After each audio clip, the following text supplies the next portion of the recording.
Lights, camera, action. It's that glorious time of year where you can, yes, plan your whole week around movies. The 28th Wisconsin Film Festival runs April 9th through 16th with over 135 films to choose from. Documentaries, American indies, world cinema, and so much more. All on the big screen right here in Madison. Popular screenings are already selling out, so don't wait. Start planning today at wifilmfest.org. Is there a science that explains God? What if the next great paradigm shift isn't about matter, but about spirit? A free lecture titled The Science of God and Its Power to Heal Us explores these questions.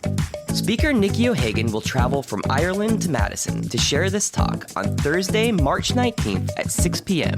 at First Church of Christ Scientist on Seago Road. All are welcome. Visit ChristianScienceMadison.com for details. This is CityCast Madison. I'm Bianca Martin, and here's what Madison's talking about. Today, it's Thursday, so of course it's time to dish on Madison's food and bar scene. And we're taking you over to the east side for a sweet treat. Sean Bulldog is the owner of the Baked Lab. He recently opened a new storefront on Atwood Avenue, and we're excited about it. Sean, welcome to CityCast Madison. Hey, Bianca. Thanks so much for having me on today. I'm so excited to chat. Yes, chef. You look like you're in your baking outfit. You got your hat on, looking cool. So the Baked Lab isn't a new business. You certainly got a fan base, but now you have a new shop in Atwood, so that's new. What can folks expect when they walk into your shop? Absolutely. I was pretty intentional about trying to create a space that is community focused. It's really just a place for you to come, hang out, take a break from your day, see what we've got going on the counter, and hopefully have some good conversations with people that are important to you. One of our main mottos is classic treats with a modern vibe. So I love sort of taking inspiration from the nostalgia of my childhood, like those treats that we got growing up in packages in the lunchroom. Like, how do we make a new, fresh version of that is just like from scratch, good ingredients, and kind of bring you back to a different time? I'm going to put a request in for a cosmic brownie. Oh, it's such a good idea. Absolutely. We got to find those really bright sprinkles to put on top of it, right? Yes. Absolutely. Yes. I mean, and that's what I feel like when I go out, which I frequently do to go get a sweet treat somewhere. I feel like a kid again, except for we're an adult, so we can get them all the time when we want, which is a beautiful thing. I think that like another piece of us is the idea of like dessert first. Like there's not a lot of dessert spots in town. Like, where can you go if you're just looking to hang out with some friends for a little bit, but it's after work? A lot of our coffee shops and bakeries in town do the morning thing. They're up bright and early. They're ready for you to get you your pastry and your coffee. And we are here for you at the end of your day. So you can kind of come and chill and relax and like close up your day with some good baked goods, some good dessert, and maybe a glass of wine. I love that so much because you are right. Like the morning covered, but after work, having a hangout spot and having good, nostalgic, tasty treats and wine. Yeah. Can you talk a little bit about the sort of menu, that fuller picture that you shared? Yeah, absolutely. So currently we're only open Thursday, Friday, Saturdays. We are working on sort of expanding that as we can kind of figure out our staffing and all of that, the nitty gritty in there. But we do open around 11 o'clock or 10 a.m. on the weekends. And we do have a bar full of our fresh focaccia that's topped with lots of different things, our cookies, our brownies, our breads, things like that. But then as we shift into the afternoon, we sort of shift into more of a dessert idea. So a lot of what we have in our case is individual like 4-inch size items. So cheesecakes, our mini cakes, we have a budino, we have mousse, all different types of like afternoon dessert, evening dessert. And then we also offer espresso as well as wine and beer. We're working with some of our local partners that have sort of helped me through the past couple of years of the business selling our stuff. So we work with places like Delta Beer Lab, Working Draft Brewery, and get to shine their items now in our shop. So many good items that you just brought up. Honestly, you guys could have the tagline, "These are a few of my favorite things." Play that up. I mean, that's so funny that you say that because my background is actually in the performing arts. So the sound of music is like, near and dear to my heart. So I appreciate hearing that. Oh my goodness. The Sound of Music is a gorgeous thing. And I was just thinking about the other day, me and my partner, he turns to me and he's like, "What do you want for dessert?" And I was like, "I want like a chocolate brownie, but like kind of like a delicate chocolate dessert with, a little bit of powdered sugar on top and just like a souffle. I don't even know what, but like I had something very specific in mind." And he was like, "Wow, I wasn't expecting that. I just thought you're going to say Culver's." So, like, all the things that's the exact sort of like when you have a specific treat, but it's like a little bit elevated. It sounds like you guys are going to have it. Yeah, I hope so. Well, let's talk about the history. So you created Bake Lab in 2019. So if you could take us back, what did the 2019 to 2025 version of Bake Lab look like? And how similar is it to where you're at today? The journey has been wild. So, as I mentioned, my background is in the performing arts. I started as a musician in the theater industry. I worked in New York and on tour a little bit, and then eventually went back to grad school and got an MFA in theater management. So then I worked in the admin side of the performing arts industry. In I think it was 16 or 17, I took a job at the university in the performing arts, moved out here for that. And baking had always been a massive passion of mine. I always wanted to work in a bakery. I think like many people had this dream of having like a coffee shop or a bakery or something like that, but I just didn't know how to get it started. So I had some friends in town. One of the best things about Madison is just this like general community support and like this overall sense of like entrepreneurship throughout the community. Everybody is like in it for you and willing to help you do whatever they can to see you succeed, I feel. So I started baking some more and posting on social media. Friends in town were like, "Why are you not doing this?" So a friend of mine convinced me to start an LLC just to kind of take a little step for myself. So I did that. Then I applied for a program at Dream Bank Madison, which is part of AmFam. They started a program in 2019, fall of 2019, called Dream Camp. They took a couple of adults that were pursuing a certain dream of theirs and helped us. Then the pandemic happened, and I was like, "Oh no, I'm on the right track right now. What do I do?" So I shifted, and I had lived in so many places across the country. So I started having friends come on Zoom and I would teach like how to make a cake or how to make some pound bread or something like that. And that kind of blew up and people were joining left and right. So I was doing them like 1 or 2 times a week. And then people were like, "Can we Venmo tip you?" So then that was sort of the first way that I started gaining some money to work towards building the Baked Lab. Kind of a long story. That was great. Just dreamy, the dream bank. Keep dreaming. And so then I just kind of kept taking steps, and I ended up in a space at Commonwealth Development's incubator spaces at Madison Enterprise Center and then at Main Street Industries. And I quit my job at the university, like I think 4 years ago now, and just kind of kept building the business. Do you sing while you cook, and will you drop a bar? Oh my God, absolutely not. Singing and whistling are sort of prohibited in the kitchen. Really? And if somebody starts whistling, I'm like, "No whistling." We do listen to music, which is nice. Yeah, it's funny. My grandma growing up at the dinner table would be like, "Please stop singing, Bianca." Like, I would just break into song. But you talked about the community and the support there. And I heard my friend Liz Kirkland, who is a former chef, pastry chef over at Madison Sourdough, was helping out with the open. And I bring it up because it does seem like it's a very supportive city for the food industry and helping each other out and helping people get storefronts. Absolutely. I mean, There were so many things in the process of the past year with taking the leap into this build out and then opening our first storefront. And I wouldn't have been able to do it without the help of the community. You know, Liz and I met, I think 3 or 4 years ago now, and it was so sweet. I stopped into Madison Sourdough early in the morning and I just needed to get some emails done. And like when I'm in the kitchen, it's impossible.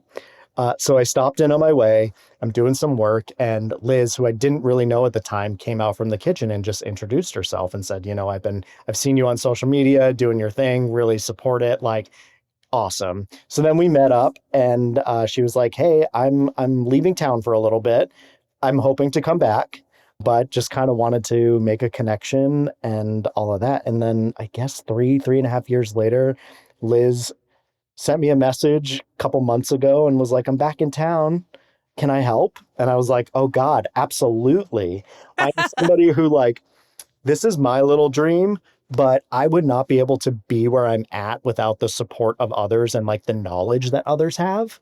And I am somebody who feels very strongly that like if I can have a team surrounding me of people that are either experts or better at something than I am, it's just going to make me look even better.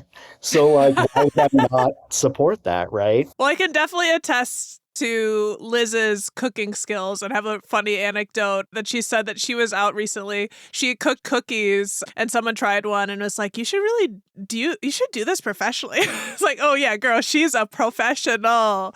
I mean, she helped for the past several months, and hopefully shouting out to Liz that she'll come back someday when she's ready. But we would not be as successful the past month or so without her support. And yeah, it's, the community helping each other is just what it's all about.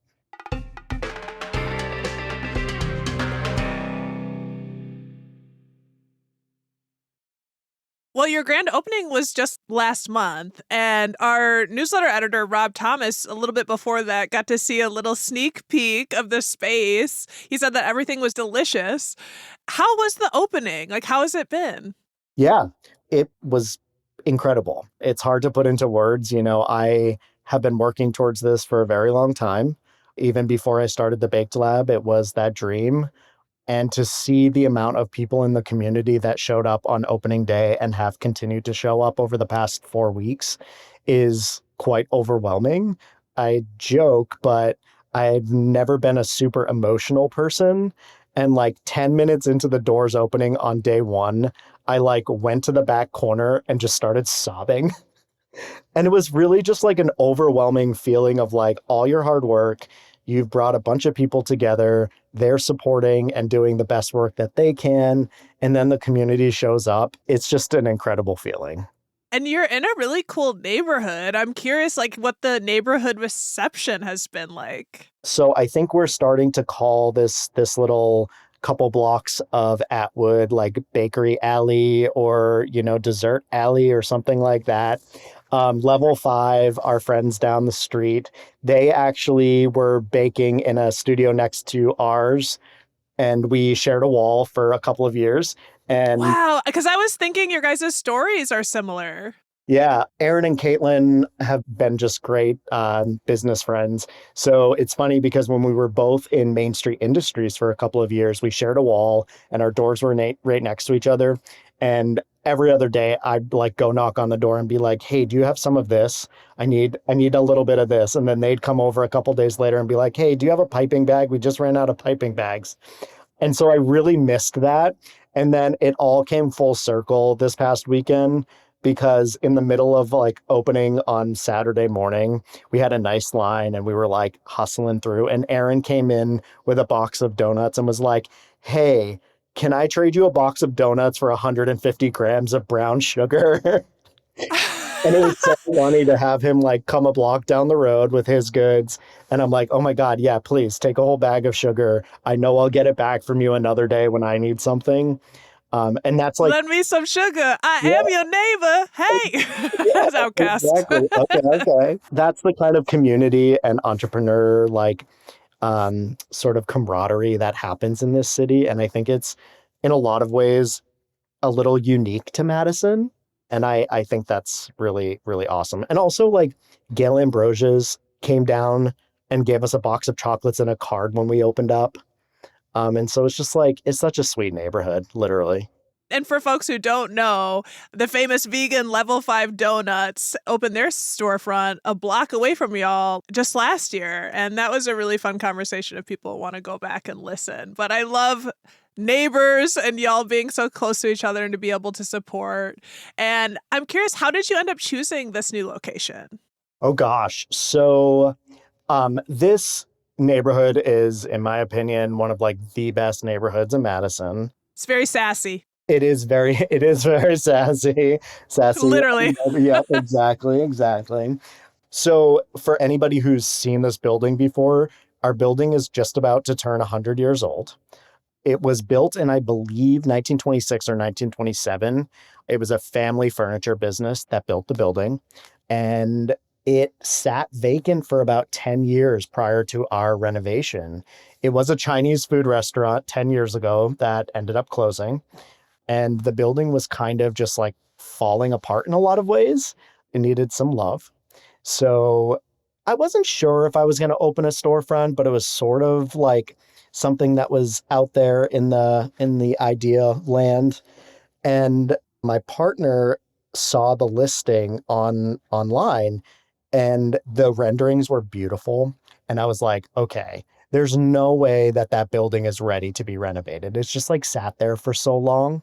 And a couple of conversations later, it just like fell into place. And we began working with the building owner and the same architects and construction company. That was actually over a year ago, we started conversations. And I then started to think, if there's a neighborhood and a building that Baked Lab is meant to be in, it's got to be this one. There's a lot of dream, kismet aspects to your story. Things really just coming alive and aligning. It's exciting. I feel very strongly that if you want to do something, if you want to achieve something, the best thing that you can do is work towards it. And whether it's a tiny step at a time, just letting the idea of things sit out there and not doing anything active towards it does not get you anywhere.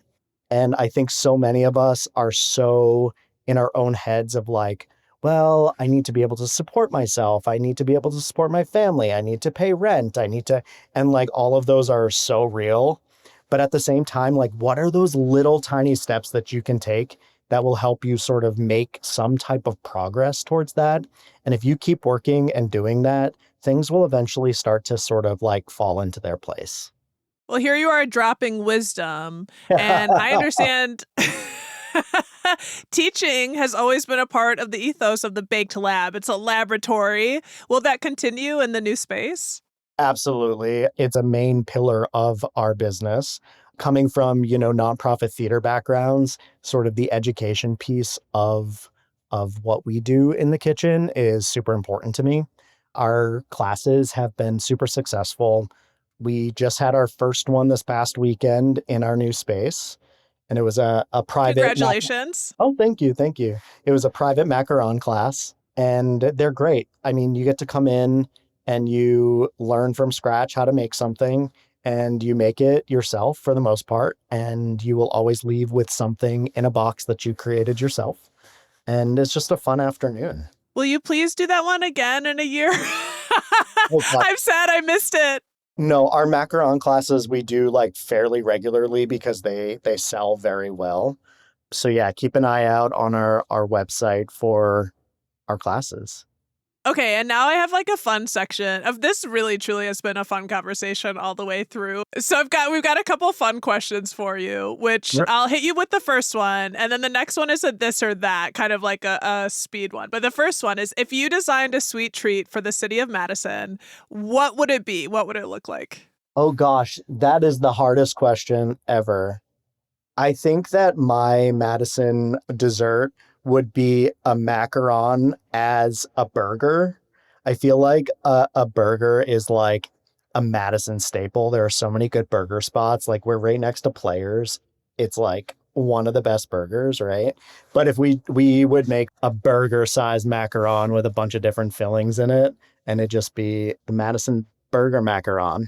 Those would sell out like hotcakes. If you're like, I've got a player's version of the macaron, like that would be an unstoppable block. It already is. I mean, keep an eye out for Madison Burger Week. Yeah. Okay, second game and fun. This is a this or that, so rapid fire. Just say what's on your heart or belly. Okay, ready? Absolutely. Let's go. Cupcakes or cake pops? Oh, God, neither. Cupcakes and cake pops are like the bane of my existence. If we get asked for cake pops one more time, I might explode. Well, this is good. The public knows. Now you know. Okay, we're going to carry on. Wedding cakes or birthday cakes?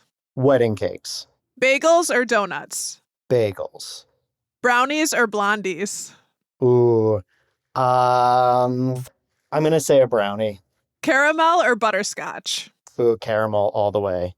Chocolatey or fruity? Oh, that's a hard one. I'll still stick with chocolatey. Morning bun or cinnamon roll? Morning bun. Focaccia or sourdough? Focaccia. Focaccia! That was fun. That was our this or that. Oh my goodness, I love it. I love it. Well, it's cool. You picked wedding cakes right away, and I understand you do have a history designing wedding cakes. There was a question if you wanted to design a Madison wedding cake, what you'd put on it. Oh my goodness. So, I mean, one of the challenges is that I've tried to create a style of cake that is specific to us. I'm not really big into like custom things. I want people to come to us because they like what we do. And it drives me a little crazy. We're in this world of like Pinterest and Instagram now, and we have so much access to like imagery that is just out there all the time. And I just want to inspire people to come to us for a cake because they like what we do. Trust the duck, Sean Bolduck. There you go. Wow. This is wow. I'm a huge goof. This has been really fun, and I'm so excited to go in and go chill after a work day on the weekend and check out the Baked Lab. We're just really proud and excited for you. Well, thanks. I hope to see you soon. That's Sean Bolduck, owner of the Baked Lab, now open on Atwood Avenue.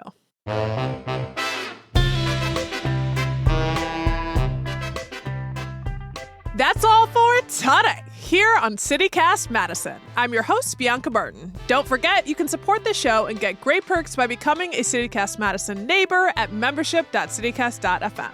And if you enjoyed today's show, why not share this episode with someone who's got a sweet tooth? They'll know where to go next. All right, we'll be back tomorrow morning with more stories from around the city. Until then, take good care and thanks for listening.